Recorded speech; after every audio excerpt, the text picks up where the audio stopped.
আসসালামু আলাইকুম রহমতুল্লাহ ওয়ালাইকুম আসসালাম রহমতুল্লাহ বারাকাতুহু। সালাতু ওয়াসসালামু আলা রাসূলিল্লাহ ওয়া আলা আলিহি ওয়া সাহবিহি আজমাইন। আমাদের প্রিয় সংগঠন মাদক মুক্ত, সন্ত্রাস মুক্ত সংগঠন এবং দেশ জাতি গঠনে বদ্ধপরিকর প্রিয় কাফেলা বাংলাদেশ ইসলামী ছাত্র শিবির আন্তর্জাতিক মাদক বিরোধী দিবস 2021 উপলক্ষে আলোচনা সভার প্রিয় সভাপতি মেধাবী ছাত্র নেতা আমার একান্ত প্রিয় ভাই ইসলামী ছাত্র শিবিরের সম্মানিত কেন্দ্রীয় সভাপতি ভাই সালাউদ্দিন আইয়ুবী, আজকের এই প্রোগ্রামের সম্মানিত প্রধান অতিথি, আমরা মূলত সবাই যার আলোচনা শোনার জন্য এখানে সংযুক্ত আছি, সংযুক্ত হব এবং সংযুক্ত থাকবো শেষ পর্যন্ত ইনশাআল্লাহ। আমাদের সকলের সম্মানিত শিক্ষক, ইসলামী আলোচক জগতের একজন প্রখ্যাত মানুষ সৈয়দ কামালউদ্দিন আব্দুল্লাহ জাফরি, তিনি আমাদের সামনে মূলত আজকের মাদকের যে গুরুত্বপূর্ণ অধ্যায় আছে সেটি নিয়ে শরিয়ার দৃষ্টিভঙ্গি আমাদের সামনে তুলে ধরবেন। অনেকগুলো গুরুত্বপূর্ণ তথ্য এবং আলোচনা আমাদের সামনে, আমাদের বিশেষ করে তরুণ প্রজন্মকে নিয়ে চলে এসছে। আমাকে একটি সুনির্দিষ্ট আলোচনা আমাদের সামনে ইতিমধ্যেই সঞ্চালক ইসলামী ছাত্র শিবিরের সংগ্রামী সেক্রেটারি জেনারেল, মেধাবী ছাত্র নেতা, আমার একান্ত প্রিয় ভাই হাফেজ রাশিদুল ইসলাম নির্দিষ্ট করে দিয়েছেন। সমৃদ্ধ বাংলাদেশ গড়তে চাই, মাদক মুক্ত তারুণ্য। আমি এটার সাথে একটু যুক্ত করি যে শুধু সমৃদ্ধ বাংলাদেশ গড়তেই না, আসলে সবকিছুর জন্য তারুণ্যের প্রয়োজন।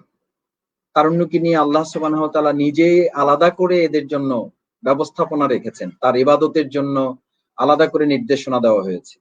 প্রিয় নবী মুহাম্মদুর রাসূলুল্লাহ সাল্লাল্লাহু আলাইহি ওয়াসাল্লাম আইয়ুহাস শাবাব আলাদা করে যুবক তরুণদেরকে তিনি সম্বোধন করে তাদের জন্য ইসলামী আন্দোলন, দেশ, জাতি গঠনে ভূমিকা পালনের বারবার আহ্বান জানিয়েছেন।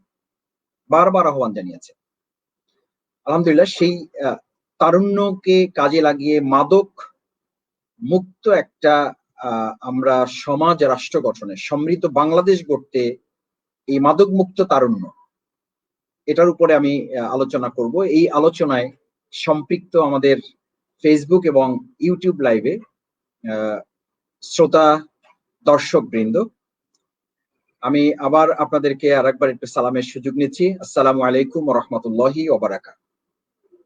যারা দেশ থেকে, দেশের বাইরে থেকে, বিভিন্ন জায়গা থেকে সম্পৃক্ত হয়েছেন, পরিবার থেকে সম্পৃক্ত হয়েছেন, অফিস থেকে সম্পৃক্ত হয়েছেন, এটি খুবই ধন্যবাদ দেওয়ার একটা ব্যাপার ইসলামী ছাত্র শিবিরকে। একেবারে প্রাসঙ্গিক, খুব জীবন ঘনিষ্ঠ একটা ব্যাপারের সাথে আজকে ইসলামী ছাত্র শিবির আমাদেরকে সম্পৃক্ত করেছে। কারণ এই ব্যাপারটি হচ্ছে এরকম যে আমরা একটা কথা প্রায় বলে থাকি যে এই মাদক যারা গ্রহণ করেন, যিনি করেন তিনি একজন ব্যক্তি, কিন্তু যিনি এই ড্রাগের সাথে নিজেকে সম্পৃক্ত করেন, drug addiction deprive a family. আজকে পরিবারের জন্য খুবই গুরুত্বপূর্ণ। Deprive a family from all kinds piece and happiness, সব ধরনের শান্তি থেকে, সুখ থেকে, সমৃদ্ধি থেকে আপনাকে বঞ্চিত করবে এই মাদক। একজনই যথেষ্ট, পুরো পরিবার, আত্মীয় বর্গের মধ্যে একজনই যথেষ্ট। আর এই কাজটাকে এভাবে বলা হয় যে addiction is a family disease, এটা পার্সোনাল ডিজিজ না। এটাতে যখন কেউ আক্রান্ত হয় বা সংক্রমিত হয়, তখন সে শুধু রোগী হয় না, পুরো একটা পরিবার রোগী হয়ে যায়। আমি বরং বলি যে একটা সমাজ রোগী হয়ে যায়, একটা রাষ্ট্র অসুস্থ হয়ে পড়ে। আমরা অসুস্থ হয়ে পড়ছি। আপনি এর থেকে আলাদা নন, আমি এর থেকে আলাদা নই। আপনি আপনার সন্তানকে নিয়ে দুশ্চিন্তা মুক্ত? নিশ্চিত বুকে হাত দিয়ে বলবেন 8 বছর হয়েছে? অসম্ভব, এটা হতেই পারে না, প্রশ্নই ওঠে না। এটা অবাস্তব, এটা অকল্পনীয়, এটা অসম্ভব ব্যাপার। আমরা এরকম নিশ্চিন্ত মন নিয়ে যারা আছি, সবচেয়ে ভয়াবহ দুঃসংবাদ তাদের জন্য, সবচেয়ে ভয়াবহ দুঃসংবাদ।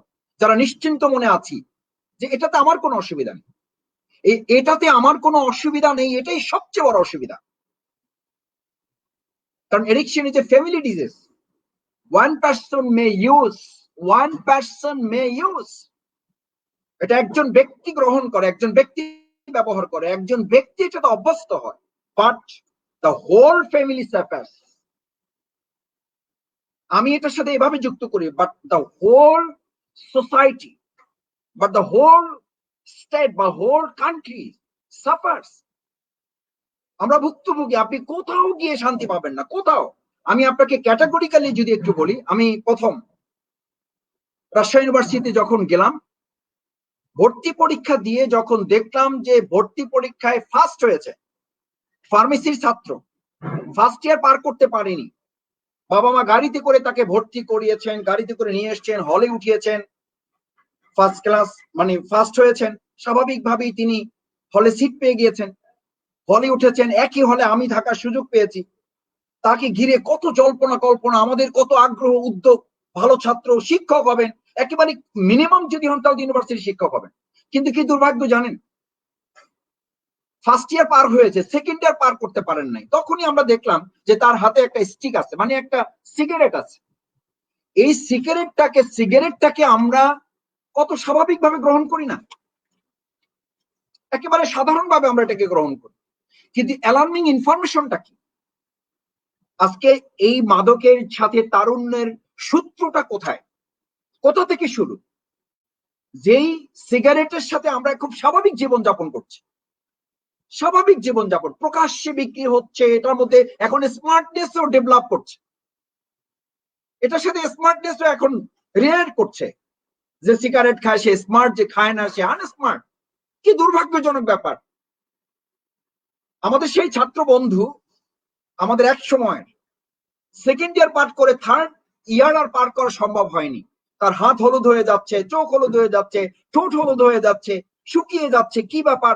আমরা কথা বলা শুরু করলাম, জানার চেষ্টা করলাম, বুঝতে পারলাম যে মাদকাসক্তির যারা এডিক্টেড হয়ে যায় তাদের 98% হচ্ছে ধূমপায়ী থেকে তাদের সূত্রপাত। এই ধূমপায়ীদের মধ্যে 50% আছে যারা নানা ধরনের অপরাধের সাথে জড়িত হয়ে পড়ে। সে স্বাভাবিক কর্মকাণ্ড করে না, কারণ তার তো সর্বপ্রথম সংক্রমণ হয় তার মস্তিষ্কে। তার মস্তিষ্ক তো নিষ্ক্রিয় হয়ে যায়, এটা পজিটিভ ওয়ার্ক করে না, এটা নেগেটিভ ওয়ার্ক করে।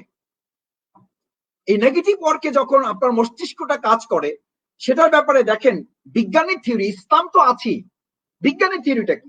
সিগারেটের এই যে একটা অ্যাকশন, এটাকে বলা হয় যে 2.5 গুণ বেশি পরিমাণ নিকোটিন, 10 গুণ বেশি কার্বন মনোক্সাইড, যেটা আমাদের মস্তিষ্ককে বিকৃতি ঘটায়, 25 গুণ বেশি টান এবং 125 গুণ বেশি ধোঁয়া সরবরাহ। এরকম একটি সীসা, যে সীসাগুলো এখন হোটেল, মটেল এবং কোনো কোনো ক্ষেত্রে ব্যক্তিগত পারিবারিক আয়োজনে এগুলো এখন পাওয়া যাচ্ছে, যেগুলো 100টা সিগারেটের সমান। আমরা খুব দুর্ভাগ্যের সাথে লক্ষ্য করেছি তার থার্ড ইয়ার আর অতিক্রম করা সম্ভব হয়নি। ইউনিভার্সিটিতে আমরা ছাত্রদের পক্ষে কথা বলা, সত্য প্রতিষ্ঠা, ন্যায়ের পক্ষে কথা বলতে গিয়ে যখন গ্রেপ্তার হয়ে ইউনিভার্সিটি থেকে, আমরা ইউনিভার্সিটিতে মজা করে বলতাম আমাদের তখন 10টি হল ছিল, আমাদের আরেকটি হল ছিল, 11টি হল বলতাম আমরা। আমাদের এই 10টি হলের একটি হলে মাঝে মধ্যে থাকতাম, আর ওই হলে আমরা থাকতাম হলো জেলখানা। প্রশাসন আমাদেরকে মাঝে মধ্যেই সেখানে নিয়ে যেত, আমাদের থাকতে হতো, পড়াশোনা করতে হতো। জেলখানায় গেলাম, জেলখানায় যাওয়ার পর হঠাৎ করে জেলখানার যিনি সুপার আছেন তিনি আমাদেরকে একদিন দেখা করতে এসছেন। ফাইল হয়েছে, ফাইলে আমাদেরকে আলাদা করে ডেকেছেন। কি ব্যাপার? বিশ্ববিদ্যালয়ের একজন শিক্ষক তাকে ফোন করেছেন, ইসলামী ছাত্র শিবিরে কিছু ছেলে জেলখানাতে আছে, আমারও একটা ছেলে জেলখানায় আছে, কিশোর ওয়ার্ডে তাকে রাখা হয়েছে। কিশোর ওয়ার্ডে আমি একদিন এক রাত থাকার সুযোগ পেয়েছি। আমার চেহারা সুরত দেখে তাদের মনে হয়নি যে ইউনিভার্সিটির এই বয়সে পেয়েছে, সুতরাং আমাকে কিশোর ওয়ার্ডে রাখা হয়েছে। আমি সেই ইউনিভার্সিটি শিক্ষকের ছেলের সাথে এক রাত পার করেছি, আলাদা হয়ে গেছি।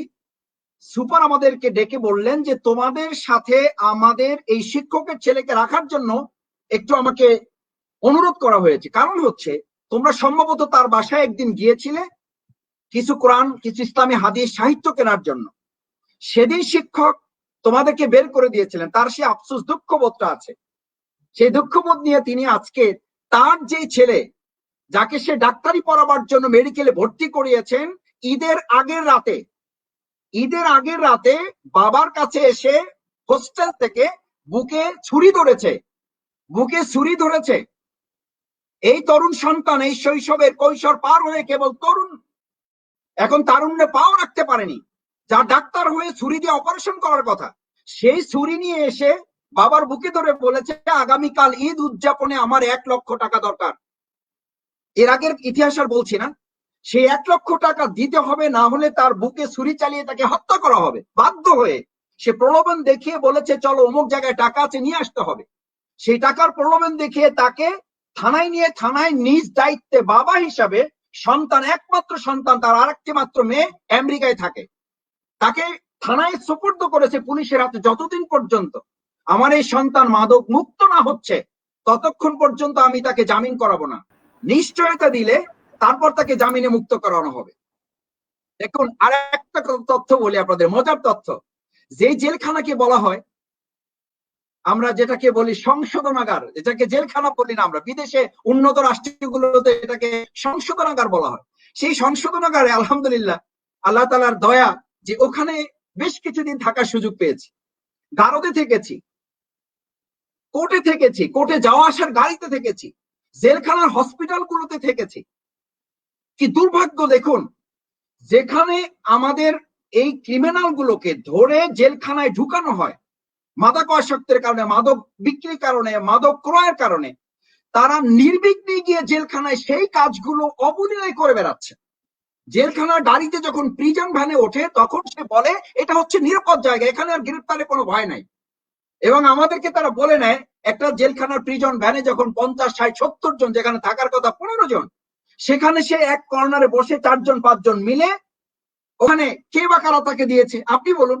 আমি প্রশাসনের সমস্ত কর্তা ব্যক্তিদেরকে অপরাধী করছি না, কিন্তু এই 2-4 জন ব্যক্তির সহযোগিতা যদি না পায়, তাহলে প্রিজন ভ্যানে করে একজন আসামি সে কি করে ওখানে মাদক খায়? সে আমাদেরকে বলে, আমাদেরকে আগে ঘোষণা করে নেয় যে দেখেন, ভালো মানুষ তো জেলখানায় আসেন, আমরা সবাই অপরাধী, উই অল আর ক্রিমিনালস, সুতরাং এখানে কেউ ভালো মানুষ সাজার চেষ্টা করবেন না, আমরা এখন একটু উৎসব করব, একটু আমেজ করব, তাদেরকে খেতে অনুমতি দিতে হবে। আমরা কি করব? অসহায় গাড়িতে, ঠিক আছে ভাই খান, বাট পাশে বসে খান, খায়। এরপরে খেতে খেতে এমন পর্যায়ে পৌঁছায় যে হঠাৎ অনেকদিন পর পেয়েছে হয়তো, এমন খায় যে খেতে খেতে ওখানে বমি করে ফেলে, অসুস্থ হয়ে যায়, বেহুশ হয়ে পড়ে, গিয়ে হসপিটালে, মানে জেলখানায় গিয়ে তাকে হসপিটালে ভর্তি করানো হচ্ছে। কি দুর্ভাগ্যজনক। আমি হসপিটালে জেলখানায় কিছুদিন থাকতে হয়েছে প্রশাসনের ব্যবহারের, অমায়িক ব্যবহারের ফলশ্রুতি হিসাবে হসপিটালে থাকতে হয়েছে। যখন চিকিৎসাধীন ছিলাম, চিকিৎসাধীন অবস্থায় রাত বিরাতে হঠাৎ করে 12টা, 1টা, 2টা, 3টায় দেখতাম যে হাত কেটে, পা কেটে, নিজের গাল কেটে, ঠোঁট কেটে, গলার এই অংশ কেটে তারপরে চলে আসছে, কারারক্ষী নিয়ে আসছে। কি ব্যাপার? জেলখানার ভিতরে তো এরকম মারামারি, কাটাকাটি, রক্তারক্তি হওয়ার কথা না, এটা তো নিরাপদ জায়গা, এটা তো সবচেয়ে একটা নিরাপদ আশ্রয়, এখানে এটা হলো কেন? বলে যে ভাই সে নিজে নিজে করেছে, কিছু নেই তার কাছে, তার যে প্লেট, সেই প্লেটকে সিমেন্টের সাথে ঘষে ধারালো করে তারপর এটা করেছে। কেন করেছে? হয় তাকে মাদক দিতে হবে, না হলে সে আত্মহত্যা করবে। কতখানি ভয়ঙ্কর হলে এটা করা সম্ভব? 2004 সালে আমরা একজন মন্ত্রীর কাছে গিয়েছিলাম, মন্ত্রী মহোদয়ের কাছে আমরা একটা চিঠি নিয়ে গেলাম যে আপনি আমাদের এই প্রোগ্রামের সমাপনী অনুষ্ঠানে প্রধান অতিথি থাকবেন। আমাদের প্রতি সৌজন্যতা দেখিয়ে হাতের 2 আঙ্গুলের মাঝখানের সিগারেটটা তার ডাস্টবিনের কাছে, যেখানে ডাস্টবিন, ওখানে রেখে দিল, রেখে দিয়ে হাসতে হাসতে বলল, মাসুদ কিছু মনে করো না, আমাকে প্রধান অতিথি করবা, আমি নিজেই এগুলোর সাথে সম্পৃক্ত, আমাকে প্রধান অতিথি করে তোমাদের এরকম একটা মহতী অনুষ্ঠান নষ্ট করো না, মহতী অনুষ্ঠান নষ্ট করো না। লজ্জিত বাংলাদেশ, লজ্জিত বাংলাদেশের এই সম্পদ, এই স্বাধীনতা, লজ্জিত বাংলাদেশের এই প্রতিনিধিত্ব, তারুণ্য, এই শৈশব কৈশোর, যাদেরকে নিয়ে এরকম একটা সমৃদ্ধ বাংলাদেশ করার স্বপ্নের কথা যারা সরকারে থেকে বলেন। চমৎকার একটা উদ্ধৃতি বলি আপনাদের, জেলখানার এই ক্রিমিনালদের, তারা ক্রিমিনাল আমাদের ভাষায়, আমরা তো ক্রিমিনাল, আমরা বানিয়েছি তাদেরকে, আমাদের রাষ্ট্র পরিচালনার দায়িত্বে তারা আছেন, তারা বানিয়েছে তাদেরকে। আমরা বললাম কেন আপনি এডিক্টেড? বলে যে মাসুদ ভাই আমরা তো ইয়াবা এডিক্টেড, আর আপনারা যারা রাজনীতি করেন, আপনারা যারা এই ক্ষমতার পাগল, আপনারা তো পাওয়ার এডিক্টেড। এটা 2016 সালের শেষ দিকের কথা। আমি শুনে তাজ্জব বলে গিয়েছি, বলছে আমরা তো সামান্য ইয়াবা এডিক্টেড, আমরা তো সামান্য গাঁজা এডিক্টেড, আর আপনারা তো হচ্ছেন পাওয়ার এডিক্টেড। আপনাদের সরকার, এই যে সরকার এখন দেশ চালায়, আমি এই জায়গায় বসে, আমি জেলখানার ভিতরে বসে তার কাছে দেখেছি, তার কাছে ইয়াবা, তার স্ত্রী তাকে ইয়াবা দিয়ে যাচ্ছে প্রশাসনের সহযোগিতায়, তাকে খাবার দিয়ে যায়, খাবার নিতে চায় না, সে বলে আমার ইয়াবা দাও, নাহলে আমি জেলখানার ভিতরে আত্মহত্যা করব। জেলখানে এমন ঘটনা আছে, আলহামদুলিল্লাহ আমাদের প্রশাসন যে একেবারে কোনো উদ্যোগ নিচ্ছে না তা না। স্ত্রী সেখানে আটক হয়েছেন, ইয়াবা নিয়ে দেখা করতে গিয়েছেন, ইয়াবা সহ আটক, ভিতরে ইয়াবা দিতে গিয়েছে। কারণ তার বক্তব্য হচ্ছে আমি এডিক্টেড, আর আমাদের যে সরকার আজকে এই গদিতে বসে আছে সে তো পাওয়ার এডিক্টেড। এই পাওয়ার এডিক্টেড একটা সরকারকে দিয়ে ইয়াবা এডিকশন আপনি দূর করতে চান, এটা অসম্ভব, এটা হতেই পারে না। আমরা ভোট এডিক্টেড। আজকে আমরা যে সন্তান যারা ইয়াবা এডিক্টেড হচ্ছেন বলে আফসোস করছি, আমাদের সেই সন্তানদের একজনকে আমি জিজ্ঞেস করেছিলাম তুমি ইয়াবা এডিক্টেড কেন? তার একটা সাফ জবাব ছিল আমার বাবা বিজনেস এডিক্টেড, আমার বাবা বিজনেস এডিক্টেড, আর আমি ইয়াবা এডিক্টেড। আমাদের প্রত্যুত্তর কি দেবেন তাকে? সেই সমাজ ব্যবস্থায় আমাদেরকে দেখুন, আমাদের একটা অধিদপ্তর আছে, মাদক অধিদপ্তর, 1990 সালে প্রতিষ্ঠিত হয়ে তারা মৌলিকভাবে 3টা কাজের টার্গেট নির্ধারণ করেছে। টার্গেটটা দেখেন, টার্গেটেই যদি ওই যে আমাদের শহীদ আব্দুল কাদের মোল্লা ভাই একটা কথা বলতেন যে মাসুদ তুমি যদি নদী বা খাল পার হতে গিয়ে টার্গেটই যদি নাও যে কোনোভাবে শুকনায় পড়বা আর কি, তাহলে তুমি যে 1 হাত পানিতে পড়বা তাতে কোনো সন্দেহ নেই, কোনো সন্দেহ নেই তুমি পানিতে পড়বা। আর তুমি যদি কোন রকম টার্গেট করো একটু কাদায় পড়বা, তাহলে তুমি যে 1 হাত পানিতে পড়বা 2 হাত, তাতে কোনো সন্দেহ নাই। আমাদের মাদক অধিদপ্তর তারা নামই দিয়েছে মাদক নিয়ন্ত্রণ অধিদপ্তর। নিয়ন্ত্রণ মানে কি? এটা থাকবে। নিয়ন্ত্রণ কি? ট্রাফিক নিয়ন্ত্রণ, মাদক নিয়ন্ত্রণ। ট্রাফিক তো এটা নিয়ন্ত্রণ করে, গাড়িগুলো থাকবে, নিয়ন্ত্রণ করে। মাদক নিয়ন্ত্রণ অধিদপ্তর, মাদক থাকবে, এটা নিয়ন্ত্রিত হবে, প্রয়োজনীয় লোকদের কাছে এটা যাবে। আপনি যদি একটা জায়গার কথা ধরুন, আজকে আমাদের এখানে যারা যুক্ত আছেন, একটু বিবেকের কাছে আমি আপনাদের জানতে চাই, আপনারা নিজের বিবেকের কাছে, এই দেশ এবং জাতির কাছে আপনাদেরকে প্রশ্ন করতে হবে, আমাদের কাছে জানতে চাইতে হবে, এদের কাছে, রাষ্ট্র শক্তির কাছে। না হলে আপনিও রক্ষা পাবেন না, আমি পাবো না, আমার সন্তান বাঁচতে পারবে না, এখান থেকে পারবে না, অসম্ভব, এটা হতেই পারে না। আপনি একটা জমি চাষ করে যদি সেখানে সিদ্ধান্ত নেন নিয়ন্ত্রণটা কেমন বুঝার জন্য দেখুন, একটা জমিতে যদি আপনি সেখানে ফসল ফলান, ফসলের সাথে কিছু আগাছা হয়, হবে না? আপনি আগাছা কিন্তু নির্মূল করেছেন, আগাছা দমন করেছেন, 3 বার চাষ দিয়ে ওটাকে ফ্রেশ ফসলের উপযুক্ত করেছেন, তারপর সেখানে আপনি ফসল ফলিয়েছেন, এর সাথে কিছু আগাছা হয়েছে। এখন আপনি সিদ্ধান্ত নিলেন আগাছার মূলোৎপাটন হবে না, নির্মূল হবে না, আগাছা নিয়ন্ত্রণ হবে। আপনি বলুন, এই নিয়ন্ত্রিত অবস্থায় এর উপর আপনি সার দিলেন, এর উপর আপনি ওষুধ দিলেন, এর উপর আপনি আরো আপনার প্রচেষ্টা বিনিয়োগ করলেন, আপনার শরীরের ঘাম ঝরালেন, 3 মাস পরে গিয়ে ওই জমিতে আপনি কি পাবেন? বাস্তবতা কি বলে, প্রকৃতির নিয়মটা কি? আপনি ওই জমিতে গিয়ে আসলে ফসলের চিহ্নও পাবেন না, পুরোটা আগাছায় দিয়ে পুরো জমিনটা ভরপুর হয়ে যাবে, ওটা দখলে চলে যাবে আগাছা। আজকে আমাদের মাদক নিয়ন্ত্রণ অধিদপ্তর যারা আছেন তারা সিদ্ধান্ত কি নিয়েছেন? 1 নম্বর সিদ্ধান্ত দেখেন, প্রথম সিদ্ধান্ত তারা নিয়েছেন ডিমান্ড রিডাকশন, চাহিদাকে নিয়ন্ত্রণ করবেন, চাহিদা হ্রাস করবেন, শেষ করবেন না, চাহিদা হ্রাস। First demand reduction, second supply reduction, সরবরাহ নিয়ন্ত্রণ করবেন। কি দুর্ভাগ্যজনক কথা। এরপরে তারা ক্ষতি হ্রাস, হার্ম রিডাকশন, ক্ষতিটা কমিয়ে নিয়ে আসা। হয়তো প্রশ্ন উঠবে একসাথে সব শেষ করা যাবে? টার্গেটটাই যদি শেষ না করা হয় তাহলে আপনি ওই জায়গায় তো পৌঁছতে পারবেন না। এটা তো জ্যামিতিক হারে। আমাদের দেশ যখন স্বাধীন হয় তখন 0.5%, আজকে সেটা এই 2021 সালে এসে এখন এই অবস্থায় এসে 10% দাঁড়িয়েছে, 10%, এবং সেটা গাণিতিক হারে না, জ্যামিতিক হারে এই পর্যায়ে এসে আমরা ঠেকেছি। কেন ঠেকেছি? এই জায়গায় এসে আমাদের এমন অবস্থা তৈরি হয়েছে যে 1998 সালে আপনাদের একটা ট্র্যাজেডি মনে থাকার কথা, 14 এপ্রিল গাইবান্ধা ট্র্যাজেডি। এবং এখানে একটা মজার ব্যাপার আছে যে শুধু মাদকই নাই, মাদককে আবার ভেজাল যুক্ত মাদক, যে ভেজাল যুক্ত মাদক খেয়ে আপনি প্রায় শুনবেন অমুক জায়গায় অনুষ্ঠান করতে গিয়ে বৈশাখী পহেলা উৎসব, পহেলা বৈশাখ উৎসব, অমুক উৎসব, তমুক উৎসব করতে গিয়ে সেখানে আমাদের এক হিসাবে সরকারি হিসাবে 47 জন মারা গেছে, 150-এরও অধিক, 150-এরও অধিক। কার্যকর কোনো ব্যবস্থা নেওয়া হয় নাই। ওই এলাকাবাসী, গাইবান্ধার এলাকাবাসী তখন উত্তাল আন্দোলন শুরু করে, একজন ব্যক্তিকে গ্রেপ্তার করা হয়। এটা খুব রাজনৈতিক ইস্যু না, আমি আপনাদের বিনয়ের সাথে বলি, এটা রাজনৈতিক ইস্যু নয়। তখন একজন ব্যক্তিকে গ্রেপ্তার করা হয়, সেই ব্যক্তির নাম ছিল রবীন্দ্রনাথ সরকার। তাকে থানায় নেওয়া হয়, পত্রিকার পাতা খুললে এখনো আপনি পাবেন, তাকে থানায় নেওয়া হয়। শক্তিশালী প্রভাবশালী মহলের ইঙ্গিতে, তাদের তৎপরতায় তাকে তাৎক্ষণিকভাবে থানা থেকে ছাড়িয়ে নিয়েছে, পার্শ্ববর্তী রাষ্ট্রে তাকে চালান করে দেওয়া হয়। তিনি পার্শ্ববর্তী রাষ্ট্রে চলে গেলেন। মাদকের উৎস কোথায়? একটু আগে আলোচনায় আমাদের সম্মানিত কেন্দ্রীয় সভাপতি বলেছেন, মাদকের কোন উৎপাদন বাংলাদেশে নেই, শুধুমাত্র ঔষধ প্রক্রিয়ার সাথে আছে, যদিও ইসলাম সেটাকে অ্যালাউ করে না। প্রিয় নবী মুহাম্মদ রাসূলুল্লাহ সাল্লাল্লাহু আলাইহি সাল্লাম পরিষ্কার ঘোষণা করেছেন, ওষুধের জন্য এটা কোনো ব্যাপারই নয়, বরং এটা আরেকটা অসুখ। এই মরফিন, প্যাথেটিন, এটা আরেকটা অসুখ, এটা আমাদের কোনো দাওয়া নয়, বরং এটা আরেকটা ডিজিজ। আমাদের মুসলিম বিজ্ঞানীরা আলহামদুলিল্লাহ বিপরীত ঔষধ আবিষ্কার করে মুসলিম উম্মাহকে এখান থেকে মুক্তি দিয়েছেন। আমরা সেই মুক্তিকে ওয়েলকাম করিনি।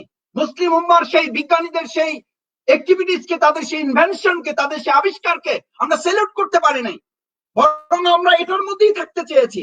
সে কারণে আজকে পুরো সমাজ এবং রাষ্ট্র এই কাঠামোটাকে ধরে আমাদের এই সামান্য দুর্বলতা ছিদ্রটাকে সুই আজকে ফাল হয়েছে। এটা এই ফালে আমরা নিজেরা পড়ে গিয়েছি, কারণ এই জায়গা থেকে আমাদের বের হওয়ার জন্য আমরা আসতে পারি নাই। আমি আপনাদেরকে শেষের দিকে এসে যে কয়েকটি কথা একটু মৌলিকভাবে বলতে চাই। এটা হচ্ছে কেন? হচ্ছে আমাদের সঙ্গী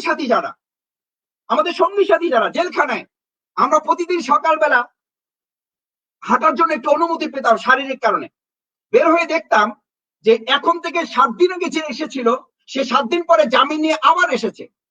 প্রতিদিন কেরানীগঞ্জ অথবা আমাদের কাশীপুর যেখানে আমরা থাকতাম, দেখতাম যে প্রতিদিন 400 থেকে 450, 500 আসামি। আমরা ভাবতাম যে এত আসামি প্রতিদিন কোথা থেকে আসে, এরা কারা? একই আসামি ঘুরে ফিরে 7 দিন, 10 দিন, 15 দিন পর পর তারা আসছেন এবং এই কাজগুলোর সাথে তারা যুক্ত। ইভেন শুনলে আপনি অবাক হবেন যে তার ভিতরে জামিন হয়ে তারপর সে বের হতে চায় না, কারণ এই ব্যবসাটা সে ভিতরে চালু রেখেছে, ভিতরে ব্যবসা করার জন্য সে যাচ্ছে, ভিতরে তার কাস্টমার আছে। যে ইয়াবাটার দাম বাইরে 200 টাকা, সেটার দাম সেখানে 2000 টাকা, তার কয়েক গুণ প্রফিট। স্বাভাবিকভাবে সে সেই বিজনেসের সাথে সেখানে কিছুদিন জেল খাটতে হলে সরকারি আয় সে থাকবে, খাবে, ব্যবসা করে আবার সেখান থেকে প্রয়োজন মতো বেরিয়ে। একজন আমাকে হাসতে হাসতে বললো যে মাসুদ ভাই, এখানে আমাদের প্রশাসন ধরে আনে না, প্রশাসনের সাথে লাইন করে আমরা ভিতরে আসার জন্য উদ্যোগ গ্রহণ করি। এটা ব্যবসার একটা ক্ষেত্র, যেই জায়গাটাকে সংশোধনের মনে করি সেই জায়গাটাকে তারা ব্যবসার ক্ষেত্র বানিয়ে নিয়েছে। কাদের সহযোগিতায় কারা এটা করছেন, কাদের আশকারা এটা হচ্ছে? আমি সেই জন্য এটা বলছি এই কারণে যে সঙ্গী সাথীদের এই বন্ধু বান্ধব নির্বাচনে তারা বলে যে মাসুদ ভাই, আমরা বের হয়ে ভালো হওয়ার কোনো প্রক্রিয়া নেই, আমাদেরকে বের হতে দেওয়া হয় না, আমাদেরকে ভালো হতে দেওয়া হয় না, আমাদের একটা সিন্ডিকেট আছে, এখান থেকে আমাদের একমাত্র পথ এই কাজ করে যেতে হবে, না হলে আমাদেরকে মরতে হবে। উপায়টা কি? উপায়টা হচ্ছে শুরু থেকেই তাকে ভালো একটা পথ অবলম্বন করার জন্য সুযোগ করে দেওয়া। সেই সুযোগটি ইসলামী ছাত্র শিবির আলহামদুলিল্লাহ একমাত্র সংগঠন, বলবো আমি একমাত্র সংগঠন। আমি ইউনিভার্সিটির আরেকটি গল্প বলি আপনাদের ছোট্ট 2 লাইনে, যে আমাদের একটা তখন ইউনিভার্সিটিতে একটা মাদক দিবসে, এই প্রতিবাদ দিবসে একটা কালচারাল অনুষ্ঠান হচ্ছে, যে মাদক প্রতিবাদ করার জন্য, মাদকের বিরোধিতা করার জন্য, মাদক হ্রাস করার জন্য, মাদক নির্মূল করার জন্য। তো একজন এসে আমাকে বলছে যে মাসুদ ভাই, আজকে এখানে যারা শিল্পী আসছেন তাদের মধ্যে কয়েকজন আগে খেয়ে উঠেছেন এবং কন্ট্যাক্ট ছিল যে মাদকের এই প্রতিবাদী গান শেষ করে তাদেরকে মাদক দিলে তারা এই প্রোগ্রাম করবেন, নাহলে করবেন না, কারণ তাদের এটা সিস্টেম। আপনি কি দুর্ভাগ্যজনক একটা দেশ আমরা এখন, যে যারা মাদকের লালন পালন করেন তাদের বক্তব্য দিয়ে আপনি এই জাতিকে কি করে ভালো করবেন? ইসলামী ছাত্র শিবির, বাংলাদেশ জামাত ইসলামী, আমরা আলহামদুলিল্লাহ একটা লিফলেট তৈরি করেছি, মানুষকে সতর্ক করছি, মানুষকে এইখান থেকে বাঁচার জন্য আহ্বান করছি, চেষ্টা করছি। আমরা নিজেরা আমাদের পারিবারিক পরিসরে আলোচনা করে এখান থেকে বাঁচার উপায় বের করছি।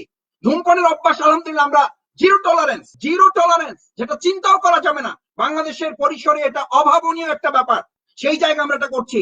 আল্লাহ তাআলা সূরা হাদীদের 20, 21, 22 নম্বর আয়াতে কত চমৎকার করে বলেছেন, লিকাইলা তাসাউ আলা মা ফাতাকুম।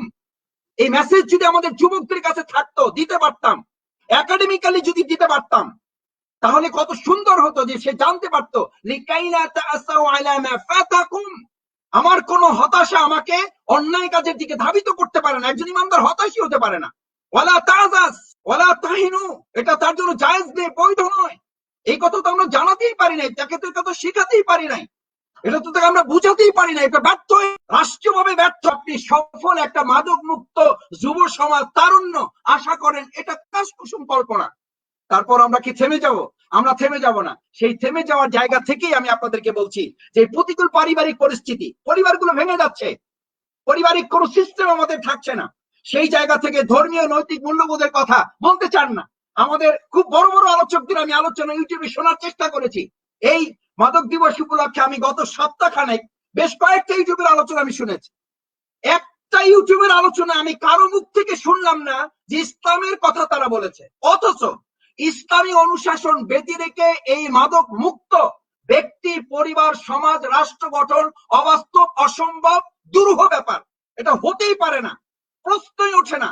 একাডেমিক্যালি যদি তাকে ইসলামী অনুশাসন মেনে চলার জন্য প্রস্তুত না করা হয়, তাহলে এটা সে কখনোই, এই বাস্তবতা সে মেনে নেবে না। কারণ তাকে তো পাহারাদারি করবেন আপনি বেডরুমে না, তার বেডরুমে পাহারাদারি তো ইয়া আইয়ুহাল ইনসান মা গররাকা বিরাব্বিকাল কারীম, চিন্তায় যদি তার মধ্যে না থাকে, জবাবদিহিতা যদি তার মধ্যে না থাকে, দুনিয়ার কল্যাণ পরকালের মুক্তির চিন্তা যদি তার মধ্যে জাগ্রত না হয়, এটা অসম্ভব। শিক্ষা কার্যক্রমে, আমাদের শিক্ষা কার্যক্রমে কি আছে? আমাদের শিক্ষা কার্যক্রমে আছে সুদ কষা, আমাদের শিক্ষা কার্যক্রমে আছে চুনাটুনির গল্প, আমাদের শিক্ষা কার্যক্রমে আছে কি? আমাদের শিক্ষাক্রমে আছে কত টাকার সাথে কত দুধের সাথে পানি মিলালে লাভ হবে।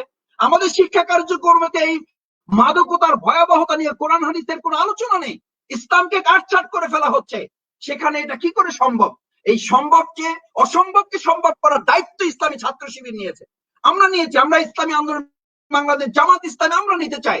এই দায়িত্ব থেকে আমরা নিজেদেরকে মুক্ত মনে করতে পারি না। সেই জন্য আমি আপনাদের অনুরোধ করতে চাই, আজকে যারা এখানে যুক্ত আছেন, প্রত্যেকের জায়গা থেকে আমাদেরকে দায়িত্ব নিতে হবে যে drug addiction deprive a family, এটা একটা পরিবারকে from all kinds of peace and happiness. আপনার সব গাড়ি বাড়ি সব থাকবে, কিন্তু আপনি সুখ শান্তি থেকে দুনিয়াতে বঞ্চিত হয়ে যাবেন শুধুমাত্র এই একটা ভয়াবহ ভয়াল খাওয়ার কারণে। একজন ইমামকে জিজ্ঞেস করা হয়েছিল, হুজুর আপনি ইলিশ মাছটা এরকম পাগড়ি দিয়ে পেঁচিয়ে তারপরে রাস্তা পার হচ্ছেন কেন? তো হুজুরে বলেছিল, আমাকে হয় জিকিরে ব্যস্ত থাকতে হবে, না হলে ইলিশ মাছের দাম বলতে ব্যস্ত থাকতে হবে। আমি চিন্তা করে সিদ্ধান্ত নিয়েছি যে ইলিশ মাছের দাম বলায় ব্যস্ত থেকে আমার দুনিয়া পরকাল বরবাদ না করে ইলিশ মাছ দিয়ে যদি পাগড়িটা দিয়ে ইলিশ মাছটা পেঁচিয়ে রাখলে আমার পাগড়িটা একটু আপাতত নষ্ট হবে, বাট আমার ইমানটা ঠিক থাকবে। আমার একটা কাজে তো আমার পাগলামি, আমার ম্যাডনেস, আমার পাগলামিটা তো এক জায়গায় রাখতে হবে। ইব্রাহিম আদমের কথা আপনারা জানেন, তাকে জিজ্ঞেস করা হয়েছিল আপনি পাগলামি করছেন কেন? বলছে যে গোটা পৃথিবীর সমস্ত মানুষই কোনো না কিছু পাগল, আমি চারটা জিনিসের পাগল হয়ে তোমাদের কাছে আবির্ভূত হয়েছে এই কারণে যাতে তোমরা দুনিয়ার পাগলামি থেকে বাঁচতে পারো। তখন সে খুব উদ্বেগের সাথে, উৎকণ্ঠার সাথে চারটা পাগলামির কথা তাদেরকে তুলে ধরেছিল যে আমার পাগলামি হচ্ছে, বলখের রাজা আপনারা জানেন ইব্রাহিম আদম, সে রাজ্য ছেড়ে দিনের বেলা মরুভূমিতে থাকতো, রাত্রিবেলা জঙ্গলে থাকতো, এবং তাকে জিজ্ঞেস করলে বলতো ফালা আদরি মা যা ইউখাতিবুনি, ফালা আদরি মা যা ইউখাতিবুনি। আমার পাগলামিটা, আমার ম্যাডনেস, আমার আসক্তিটা হচ্ছে আমি জানি না আমার যখন মৃত্যুর সময় আসবে ফেরেশতা আমাকে কি বলে সম্বোধন করবে, আমাকে কি পাপাত্মা নাকি পুণ্যাত্মা বলে সম্বোধন করবে, আমাকে পাপিষ্ঠ বলে নাকি পুণ্যবান বলে সম্বোধন করবে, যার উপর ভিত্তি করে আমার জান্নাত জাহান্নাম নির্ধারিত হবে। আমি সেটা নিয়ে আসক্তিতে আছি। আমার দ্বিতীয় আসক্তি আছে ফালা আদরি উজিবু আম লা উজিব, আমি জানি না আমার যখন মৃত্যু হবে, আমাকে যখন কবরে রাখা হবে, তখন আমাকে যে প্রশ্ন করা হবে সেই প্রশ্নের জবাব দিতে আমার মহান আল্লাহ আমাকে সাহায্য করবেন, আমি কি তার জবাব দিতে পারবো? আমার আসক্তিটা হচ্ছে তাই নিয়ে। তোমার রাজ্য দিয়ে কি করব? তুমি রাজ্য নিয়ে আসক্তিতে আসো, আমি আমার এই প্রশ্নের উত্তর নিয়ে আসক্তিতে আসি। আমার 3 নম্বর আসক্তি হচ্ছে ফালা আদরি মিন আইয়িল ফারিকাইন, কিয়ামতের দিন দুটো সারি হবে, দুটো মিছিল, দুটো রাস্তা হবে। এক রাস্তার মানুষদেরকে ফাআম্মা মান উতিয়া কিতাবাহু বিয়ামিনিহি, তার আমলনামা ডান হাতে দেওয়া হবে, আরেক দলকে তার আমলনামা বাম হাতে দেওয়া হবে। আমি জানি না আমাকে কোন কাতারে শামিল করা হবে। সুতরাং আমি কি করে এই আসক্তি থেকে মুক্তি পাবো, এই দুশ্চিন্তা থেকে আমি মুক্ত হব, আমি টেনশন ফ্রি হয়ে কি করে স্বাভাবিক জীবন যাপন করব? আমি তো এটা নিয়ে ম্যাডনেস অবস্থায় আছি, এটা নিয়ে পাগল অবস্থায় আছি। আমাকে তোমরা পাগল বলতে পারো, কোনো অসুবিধা নেই। কারণ তিনি তখন রাসূল সাল্লাল্লাহু আলাইহি ওয়াসাল্লামের হাদিসটি উল্লেখ করেছেন, আকসারু যাকারাল্লাহ হাত্তা ইয়াকুলু মাজদুন, হাত্তা ইয়াকুলু মাজদুন। আজকে পরিবারের সদস্যবৃন্দ যারা যুক্ত আছেন, বিনয়ের সাথে অনুরোধ করতে চাই, আপনার সন্তানকে ইসলামের পাগল বানান, আপনার সন্তানকে পরকালের পাগল বানান, আপনার সন্তানকে জান্নাতের পাগল বানান, আপনার সন্তানকে ইসলাম প্রতিষ্ঠার পাগল বানান। না হলে সে ফেসবুকের পাগল হবে, না হলে সে দুনিয়ার পাগল হবে, না হলে সে নারীর গাড়ি বাড়ির পাগল হবে, না হলে সে মদ জুয়া গাজার পাগল হবে। কোনো না কিছু পাগল সে হবেই।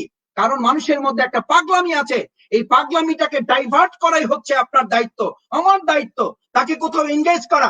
আপনি এটাকে ইংরেজিতে যখন আমাদেরকে বলেন, তখন আমরা এটাকে স্বাভাবিকভাবে নেই। স্বাভাবিকভাবে কিভাবে নেই? An idle brain is the evil's workshop.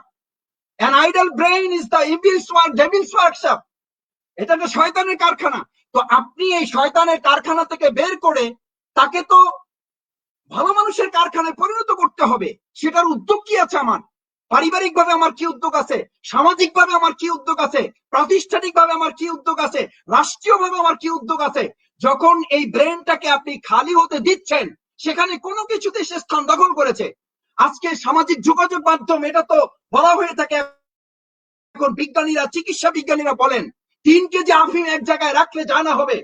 শুধু সামাজিক যোগাযোগ মাধ্যম আমাদের সন্তানদেরকে 3 কেজি আফিম তাকে যতখানি আসক্তিতে শেষ পর্যায়ে নিয়ে যায়, তার চেয়ে অধিক মাত্রায় সংক্রমিত করে এবং ধ্বংসের অতল গহ্বরে তাকে তলিয়ে দিতে সক্ষম।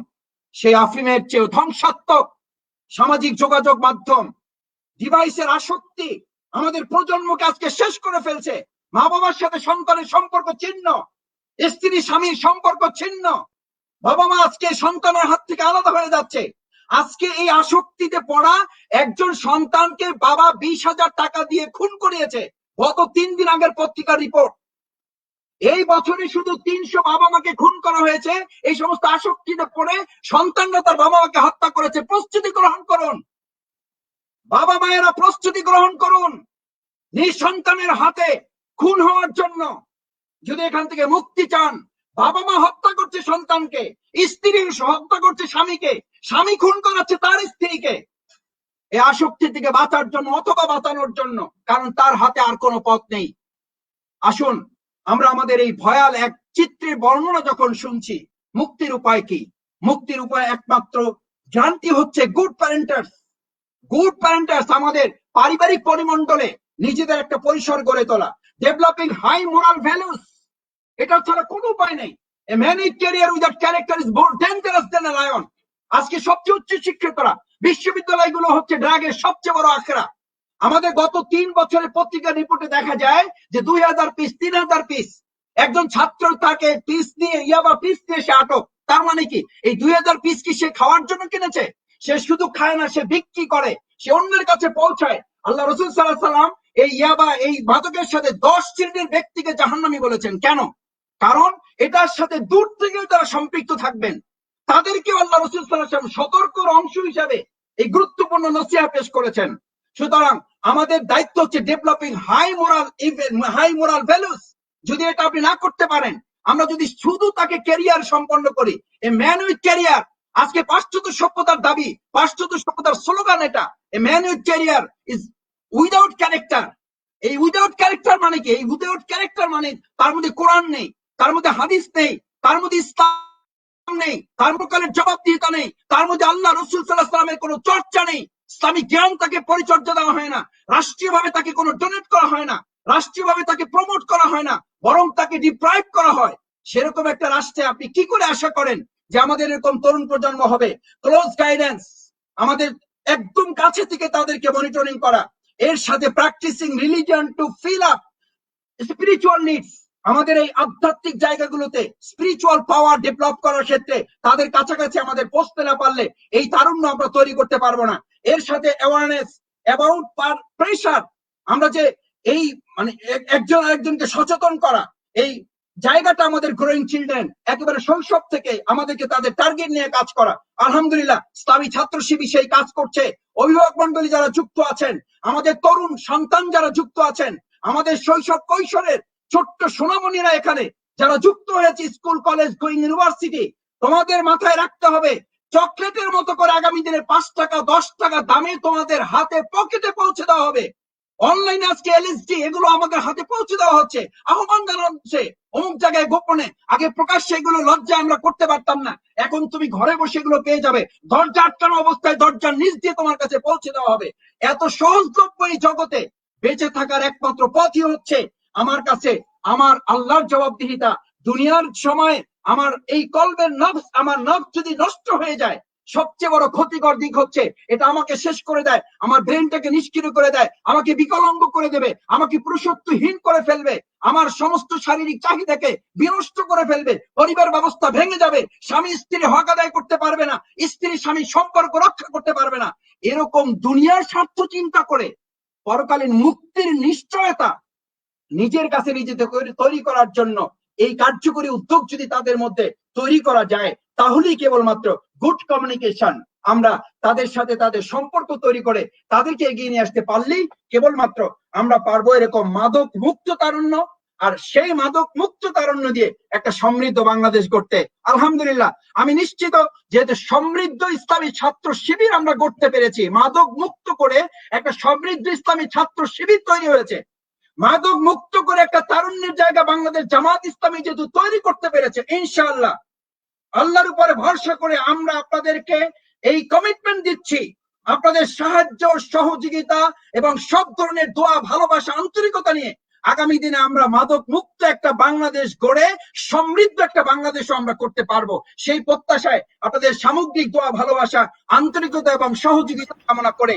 যারা এই দীর্ঘ সময় কথা শুনেছেন তাদের সবাইকে ধন্যবাদ এবং কৃতজ্ঞতা জানিয়ে আমার শ্রদ্ধেয় শিক্ষক সম্মানিত কামালউদ্দিন জাফরি হুজুর যুক্ত হয়েছেন অনেক আগে, আমি সময় নিয়েছি, আন্তরিকভাবে দুঃখ প্রকাশ করতে ক্ষমা সুন্দর দৃষ্টিতে দেখবেন।